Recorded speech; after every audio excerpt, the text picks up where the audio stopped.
Kabupaten Karawang dikenal sebagai lumbung padi nasional dan tercatat sebagai salah satu daerah produsen beras terbesar di Indonesia. Karawang lekat dengan deretan sejarah perjuangan yang juga dikenal sebagai kota pangkal perjuangan. Karawang memiliki kekayaan alam yang besar yang terdiri dari 30 kecamatan dan 309 desa. Karawang merupakan kota penyangga Jakarta sebagai ibu kota negara dan Bandung sebagai ibu kota provinsi. Kini menjadi salah satu kota besar yang didominasi dengan deretan pabrik dan menjadikan Karawang sebagai kawasan industri terbesar di Indonesia, bahkan sebagai kota industri terbesar di Asia Tenggara. Hal inilah yang menjadikan Karawang sebagai kota yang memiliki upah tertinggi UMK 2021 di Jawa Barat sekaligus nasional.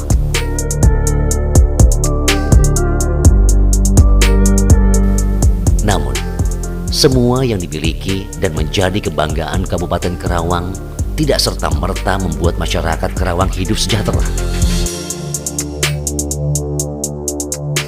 Di awal Oktober, pernyataan Wakil Presiden Kiai Haji Ma'ruf Amin dan Mendagri Tito Karnavian yang menyatakan Kabupaten Karawang berada di peringkat kelima sebagai kabupaten atau kota termiskin ekstrim. Titel baru yang disandang Kabupaten Karawang ini bagaikan petir di siang bolong. Lalu, seperti apa tanggapan dari para tokoh, pemuka, pemerhati, hingga masyarakat mengenai kemiskinan ekstrim ini? Simak perbincangannya. Bertanya mengenai kasus Karawang berada di posisi nomor 5 miskin ekstrim yang dinyatakan oleh Mendagri dan juga Wapres. Ya, saya yang pertama sangat prihatin ya dengan kondisi seperti itu. Karena memang saya mempercayai kondisi itu. Kenapa? Indikator miskin ekstrim itu kan adalah apabila ada masyarakat yang tidak mempunyai tempat tinggal, memiliki penghasilan sehari di bawah Rp30.000, dan itu sudah banyak sekali terjadi di Karawang. Masih banyak sekali masyarakat kita yang belum memiliki tempat tinggal yang representatif, apalagi nyaman. Dan bahkan masih sangat banyak yang sama sekali belum memiliki tempat tinggal. Indikator yang kedua, kita sudah sama-sama tahu di mana-mana masyarakat Karawang itu banyak yang terlilit dengan urusan simpan pinjam rentenir. Sehingga tidak adanya akses modal usaha minimal 1 juta, maksimal 5 juta tanpa jaminan ya. Karena sesungguhnya bagi para pedagang kecil itu yang dibutuhkan. Karena tidak ada jalur ini di pemerintah kabupaten, akhirnya mereka terpaksa untuk kerjasama dengan kaum rentenir ini. Indikator selanjutnya juga saya rasa masih sangat banyak sekali rakyat Karawang yang bercerai dengan keluarganya, dengan suami dan istri tercintanya, gara-gara memang faktor ekonomi. Dan bahkan ada ribuan rakyat Karawang yang mencari nafkah di negeri orang. Di Taiwan, di Malaysia, di Saudi Arabia, dan di negara-negara yang lainnya. Kemudian indikator selanjutnya juga dari aspek pendidikan. Ini SD kita ini banyak yang rusak, Pak. Jadi jangankan bicara soal fasilitas IT di sekolah gitu. Bangunan saja banyak yang rusak dan bahkan banyak yang roboh. Nah, ini jelas indikasi-indikasi yang membenarkan statement dari Pak Mendagri dan Pak Wapres. Jadi sekali lagi saya prihatin dan mudah-mudahan ke depan semua itu bisa diperbaiki. Dan saya yakin kalau mau memperbaiki pasti bisa. Karena duitnya rakyat Karawang 4,2 triliun. Karena pabriknya rakyat Karawang 1.586 PT. Jadi dengan modal itu, dengan modal kemampuan APBD, asal APBD ini dikelola dengan baik ya Idealnya 60% buat belanja gaji, 40% buat belanja pembangunan. Kemudian sisihkan uang APBD ini kerjasama antara pemerintah kabupaten dengan dunia perbankan. Semisal nih contoh, kerjasama Pemda dengan BJB atau BRI atau BNI atau BTN atau bank negara lainnya. Nyimpen duit nih, 50 miliar disimpan. Kerjasama. Tugas perbankan kemudian mengedukasi rakyat kita yang belum punya pekerjaan, yang belum punya penghasilan, yang penghasilannya di bawah 30.000 tadi, diarahkan oleh dunia perbankan untuk berwirausaha. Loh kan dagang cilok itu 1 juta cukup Pak. Mie ayam, bakso 2-3 juta cukup itu. Nah, sehingga ini bisa mengurai kemiskinan itu, begitu Pak. Terus banyak warga Karawang yang tidak bisa bekerja, apakah itu sebagai dampak juga Pak? Ya, pasti itu. Menumpuknya angka pengangguran di mana-mana, pasti itu menjadi indikator dari terjadinya kemiskinan-kemiskinan baru selanjutnya. Nah, solusinya bagaimana? Ya kerjasama yang baik, buka keran komunikasi yang baik. Karena di sini kan perusahaan juga butuh kenyamanan. Bupati butuh dengan perusahaan, masyarakat butuh dengan perusahaan. Bupati juga butuh dengan rakyat, rakyat butuh dengan bupati. Jadi piramida simbiosis mutualisme ini harus benar-benar bisa berjalan seirama. Begitu Pak. Lalu ada ucapan-ucapan dari pihak bupati itu tidak mempercayai itu. Bagaimana itu kira-kira? Ya sah-sah saja, bupati tidak percaya sah-sah saja. Tetapi saya yakin Mendagri dan Pak Wakil Presiden juga bicara by data dong. Itu kan datanya dari BPS Pak ya? Ya.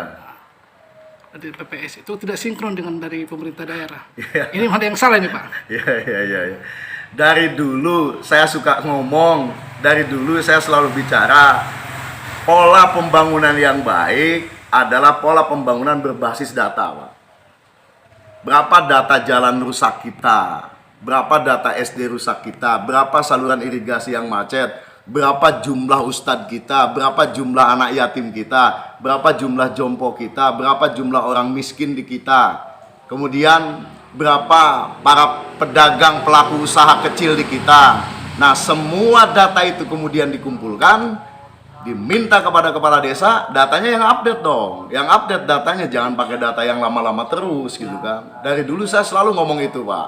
Nah setelah itu baru diedukasi dan diselesaikan, dieksekusi dengan kemampuan APBD kita. Gitu Pak. Lalu bagaimana tanggapan dengan pembelian 5 mobil baru yang saat ini sedang menjadi viral? Ya saya kira wajar ya, kepala daerah, wakil kepala daerah yang baru diberikan hak untuk kendaraan operasional. Itu sangat wajar sekali. Sangat wajar sekali. Tetapi ya jangan yang mewah-mewah gitu. Yang selevel biasa aja lah. Dulu juga kan waktu zamannya Selika Jimmy, mobil dinasnya yang Fortuner. Sedannya ya sejenis Honda. Itu kan biasa itu Pak. Di bawah 600 jutaan itu kan biasa. Sah-sah saja gitu. Hanya pada saat situasi lagi seperti ini, masyarakat lagi susah, kemudian beliaunya beli mobil yang selevel harga 900 juta, dalam konstruksi undang-undang sebetulnya dibolehkan. Karena undang-undang dan peraturan pemerintah itu bicaranya CC Pak, bukan bicara harga gitu ya. Tetapi rasa empati dan simpati di sini yang harus ditunjukkan kepada rakyat. Gitu. Ini di saat pandemi ini ada isu juga munculnya 5 tokoh pejabat yang naik dari penghasilannya Pak. Gimana nih kira-kira? Ya mungkin saja dia punya penghasilan usahanya kan Kang. Kalau masalah itu kan bisa jadi dia usahanya lagi melejit gitu kan.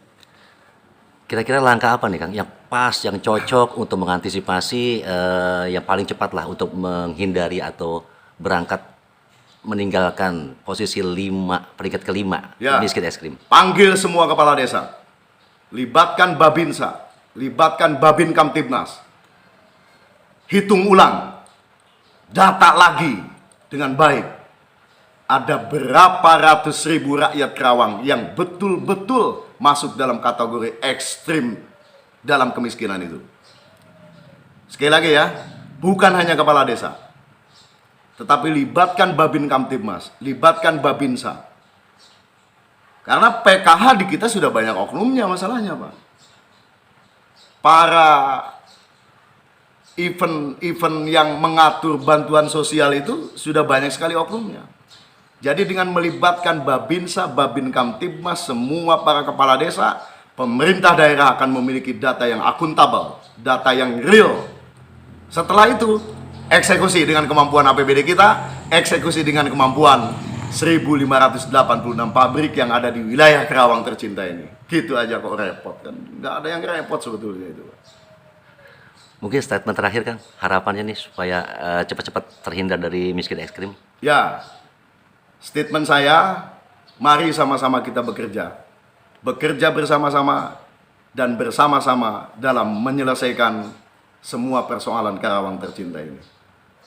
Hindari hal-hal yang bersifat media darling atau hal-hal yang bersifat apa itu namanya, ya live service belaka di media sosial.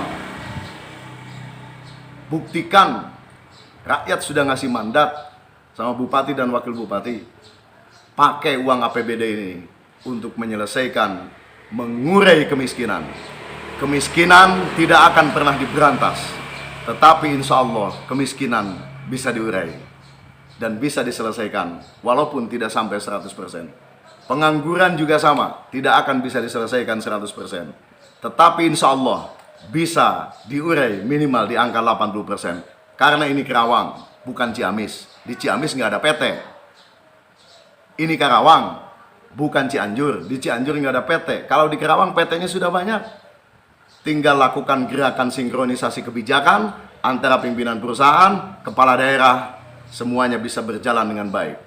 Dalam konteks pengangguran dan dalam konteks mengatasi, memberikan dana-dana corporate social responsibility atau CSR tersebut.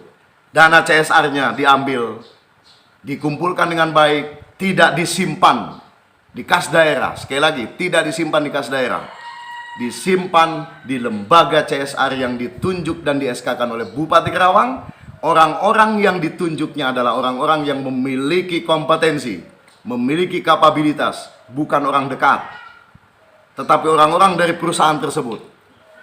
Duitnya per tahun kewajibannya disimpan di lembaga CSR, kemudian lembaga CSR diawasi sama akuntan publik, dan duitnya dipakai untuk memberikan kemakmuran ekonomi kreatif di wilayah 309 desa dan 30 kecamatan Karawang tercinta ini. Satu lagi Kang, Oke. Punten. Mengenai pejabat yang anti kritik dari jurnalis. Oh, jangan jadi pejabat. Kalau anti kritik zaman reformasi kayak gini ya jangan jadi pejabat. Kang Jimmy berapa kali ditantangin gelut Kang Jimmy mah ya, di medsos lagi. Kemudian saya samperin. Kenapa kamu bisa begitu? Kemudian nangis yang bersangkutan. Dan alhamdulillah selesai. Jadi kalau jadi pejabat di reformasi anti kritik ya wis jangan jadi pejabat saja, udah jadi rakyat saja. Itu aja kok repot. Radio siaran sosial dan niaga, akrab di telinga, dekat di hati.